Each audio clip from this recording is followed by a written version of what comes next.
ഇപ്പോൾ കൊല്ലത്ത് നിന്നൊരു അപകട വാർത്ത വരുന്നു. പരവൂരിൽ തിരയിൽപ്പെട്ട് കാണാതായ 2 വിദ്യാർത്ഥികളുടെയും മൃതദേഹം കണ്ടെത്തിയിട്ടുണ്ട്. +1 വിദ്യാർത്ഥികളായ ബിബിൻ, കണ്ണൻ എന്നിവരാണ് മരിച്ചത്. 2 വിദ്യാർത്ഥികളാണ് മരിച്ചത്. അവരെ നേരത്തെ കടലിൽ ഇറങ്ങിയതായിരുന്നു. അവരെ കാണാൻ ഉണ്ടായിരുന്നില്ല. തിരയിൽപ്പെട്ട് വിദ്യാർത്ഥികളെ കാണാതായിരുന്നു. ഇപ്പോൾ അവരുടെ മൃതദേഹം കണ്ടെത്തിയിരിക്കുകയാണ്. +1 വിദ്യാർത്ഥികളാണ് 2 പേരും. ബിബിൻ, കണ്ണൻ എന്നിവരാണ് മരിച്ചത്.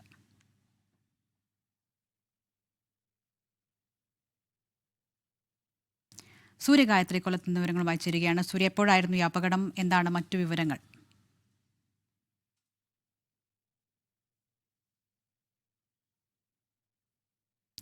കൊല്ലം പരവൂരിലാണ് ഈ അപകടം ഉണ്ടായിരിക്കുന്നത്. 2 +1 വിദ്യാർത്ഥികളാണ് മരിച്ചത്. സൂര്യഗായത്രി വിവരങ്ങളുമായി. സൂര്യ, പറയൂ, എന്താണ് സംഭവിച്ചത്?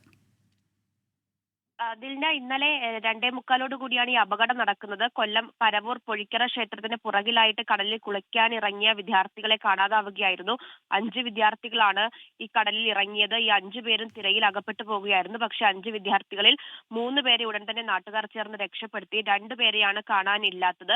ഹൈറ്റിൽ സ്വദേശികളായിട്ടുള്ള കണ്ണൻ, ബിബിൻ എന്നിവരെ ഇന്നലെ തെരച്ചിൽ നടത്തി. പക്ഷെ ഇന്നലെ കണ്ടെത്താൻ കഴിഞ്ഞില്ല. പുലർച്ചെ ഇന്ന് രാവിലെ മുതൽ തന്നെ മറൈൻ എൻഫോഴ്സ്മെന്റ് ടീമും പോലീസും അതുപോലെ തന്നെ നേവി ഉൾപ്പെടെയുള്ളവരും സംയുക്തമായിട്ട് നടത്തിയ തെരച്ചിലിൽ 2 പേരുടെ മൃതദേഹവും കണ്ടെത്തി. ഇപ്പോൾ പോസ്റ്റ്മോർട്ടത്തിനായിട്ട് പാരിപ്പള്ളി മെഡിക്കൽ കോളേജിലേക്ക് മൃതദേഹങ്ങൾ മാറ്റിയിട്ടുണ്ടെന്നതാണ് ലഭിക്കുന്ന വിവരം.